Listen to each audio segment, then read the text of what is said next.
We are very excited to welcome Andreas Zetzsche. Thank you very much, Andreas, for giving us the opportunity to have this interview with you. As an expert in the corporate finance sector with a large expertise of mergers and acquisitions, you started your career at the Chase Manhattan Bank, moved on to der Deutsche Erdöl AG, and then became the group head of M&A at RWE. Today, you are a chair affiliate at our university for M&A, an avid investor and mentor for corporate finance, and a partner at Carlsquare. To start off this interview, we would be very interested to know what the main challenges in your day-to-day work are at the moment.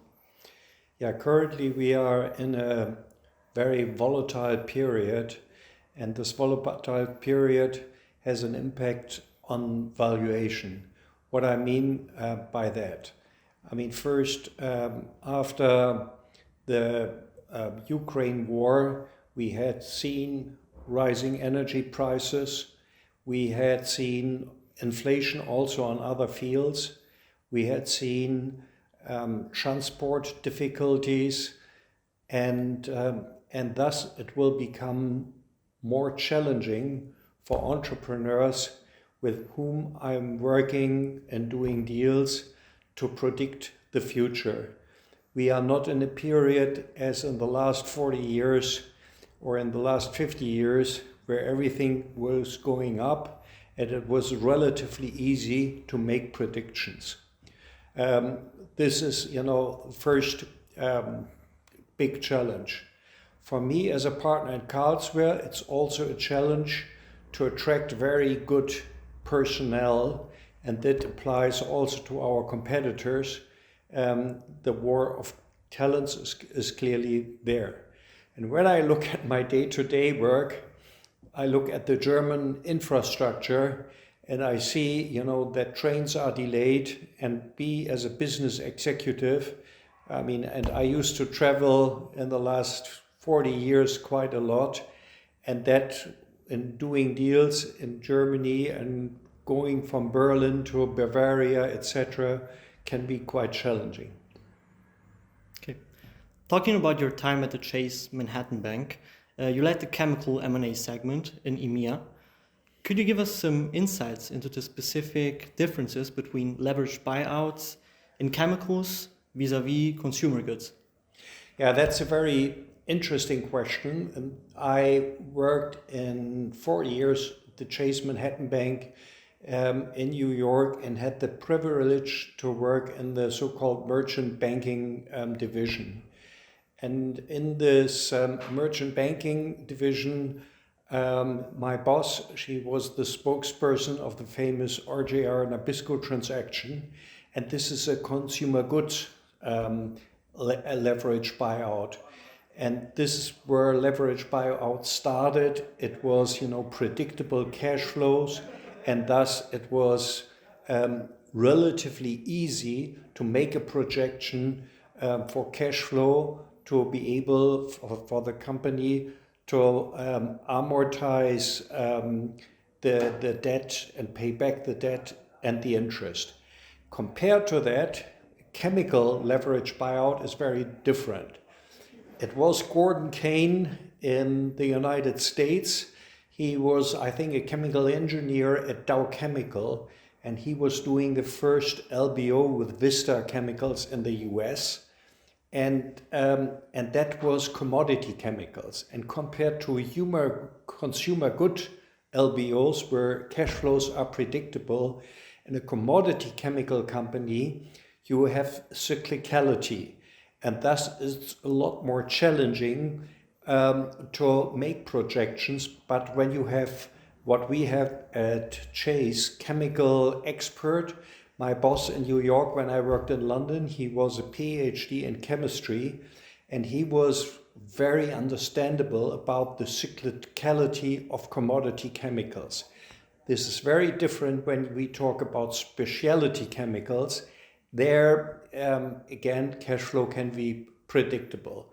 What it boils down to, what makes a chemical LBO successful, is the ability of the management to basically buy one chemical company and possibly add another one and just, put together a synergy calculation and make the exit, a very profitable one. Between 2001 and 2016, you were the group head of M&A for RWE. What major projects did you accomplish during that time, and what qualities and skills did you develop spanning your tenure at RWE? Yeah, I had the privilege to work, on most of the major M&A transactions at RWE with an aggregated value of 80 billion euros. And notable transactions on that side were the divestiture of Thames Water, and that was, I think, some 15 years ago, maybe a little longer, and that was one of the first deals where infrastructure investors got involved. What I mean by that, the infrastructure investors, it was Macquarie of Australia, and they basically, on the basis we had in the Western world an aging population, and obviously they invested their money with these infrastructure funds, and infrastructure funds, they are there for the long exit, and because people get 80 or 90 years old, and then obviously they needed the cash flow to live, and thus an infrastructure fund is useful. And we have now, I think, 10% of all the global infrastructure assets are held by infrastructure assets are held by infrastructure funds, gas pipeline, automotive, railway service companies, etc. A second transaction I can imagine was the divestiture of 75% of Amprion. Amprion is the so-called TSO, the transmission system operator, and there we also have found investors on the private equity side, but decided otherwise. We basically went to the investors of private equity companies. So there are Ärztekassen, pension funds, small pension funds in Germany. Just to put it in a nutshell, the deal lasted longer because we needed to educate all these, smaller Kassen. But on the other side, they paid, a higher purchase price, and compared to the typical private equity investor.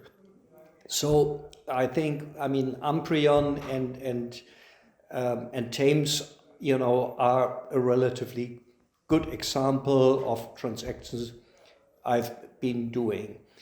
I could, mention thousands, but I will leave it with that.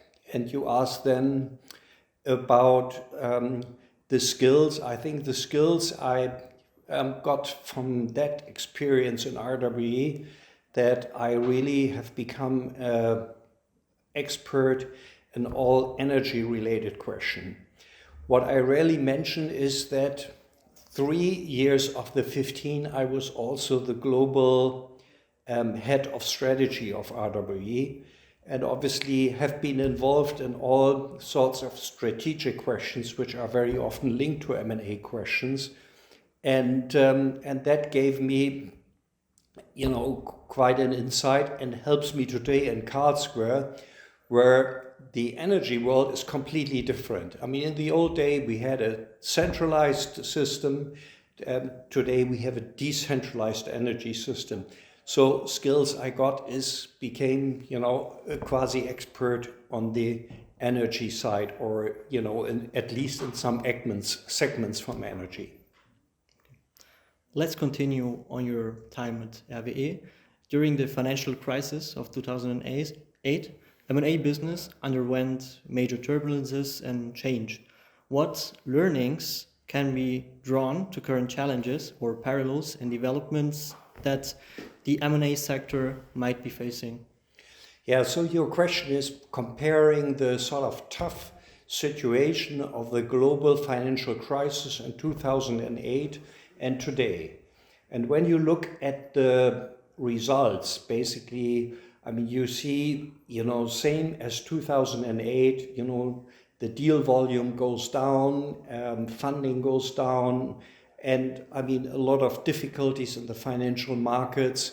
And I think the major difference is that after 2008, the central banks basically were very quick to react and basically decline on the interest rate and gave a stimulus to the economy. And at that time, we would have never thought that the private equity segment, for example, would have developed as they developed until 2019. Now I come to 2023, and there I think we have some differences. Although the symptoms are the same, it's different, and it's different in that respect that first the interest rates were skyrocketing in a very short period of time. They were skyrocketing. I think we have seen that the last time in the 1980s, the last century. So that's very quick. Number two is Ukraine war, and the Ukraine war obviously is a big uncertainty, and you can no longer use your prediction analysis tools which you used in the past. The world has become more unpredictable than it was after 2008. Since you are an angel investor in the German startup scene yourself, what are your current impressions of the scene at the moment, and what challenges and also opportunities do you perceive? Yeah, first, looking at the numbers in 2023 don't look good. I think you need to be very honest. The funding goes down. Worldwide from, I think, new funding from 10 to 6, something like that. And the same obviously applies for Germany. For Germany, we have a particular pattern. In that respect, we are no longer seeing foreign investors as we have seen before. And that has to do with the Inflation Reduction Act in the United States, pouring a lot of money and making the US for some companies a lot more attractive than here. So, it's for some consumer goods companies, it's tough. But, where is light in the tunnel? You may have seen, also in the last year that we have two segments which have developed very positively. The first is everything regarding artificial intelligence, chip manufacturers, etc. Everything around ChatGPT and so on have super valuation. The second segment is clean tech. Everything regarding, renewables, and I'm talking about solar, I talk about wind onshore, wind offshore, e-mobility, and there are obviously numerous opportunities because, as I said, the energy world is changing. It's changing not as quickly as some politicians are telling us, but the train is going into a direction and you cannot stop the train. To name an example, a few years ago you invested in Curiosity VR, a startup providing therapy utilizing virtual reality software and technology. What convinced you to invest in their idea, and where do you see the implementations of their solution? Yeah, very interesting company, and I'm pleased also to discuss this company because the CFO of Curiosity is an alumni of WHU, and now he's the CEO of the company, Caspar von Heinigen, which we could attract to join Curiosity. Curiosity was founded by two engineers who made their inroads into the gaming industry. And they had also some aspects, in their family and friends were, they thought, I mean, we could develop something and combine our ability in forming artificial landscapes and put them on the VR spectacles, and they have been, you know, very successful in just implementing that. What I mean by that, I mean typical, and this is for stroke patients, I should say that. And you know, a typical stroke patient, he goes to hospital, he's laid, you know, in bed for 3 or 4 weeks, and nothing, you know, is happening because people, you know, in the traditional therapy are just putting the person at rest. And then they start with the physical therapy where people get involved. And then, you know, if it's successful after some time, they send the person to a local practitioner, and finally he's at home. And these are 4 different time periods. And in all these 4 periods, you could basically use this curiosity as stimuli to enhance movements of your body, which, you know, got paralyzed because your brain is, you know, not properly working anymore. And I mean, research has shown that areas of the brain are just, you know, taking over tasks from the damaged brain, and you can basically stimulate that. And our device has huge success, and it's also very cost effective for hospitals because they no longer need, you know, a lot of personnel. They just have, you know, various patients with, you know, VR spectacles and can use that in a cost-efficient way. And the company formed, I think, 4 years ago. We are now 40 people, and we are aiming the next financing round. And everybody who's been introduced to this system, specifically on hospital, is super excited about that. Okay, very impressive. You are a chair affiliate for mergers and acquisitions at our university, WHU. How did this relationship come about, and what does your role encompass? Yeah, I mean, that was 6 years ago when Professor Actas from the M&A faculty asked me to participate in a survey. And obviously, given my experience, I said, okay. And I mean, in my previous RWE career, I never participated in survey because I just had no time. But then I had time, and I took the time. And so I got with him on the phone, and then we basically met, and we started this collaboration where I bring to the students a sort of semi-practical, semi-academical approach, and basically introduce the concept of the different instruments in corporate finance, starting from venture capital, private equity, IPOs, etc., and use practical examples. A last question, and a WHU Inside Business classic, is about a recommendation for a book, podcast, or article that you would recommend to our viewers. Yeah, I mean, the first book is a book about corporate finance. It's from Peter Hartz. Unfortunately, it's a very old book from 1982.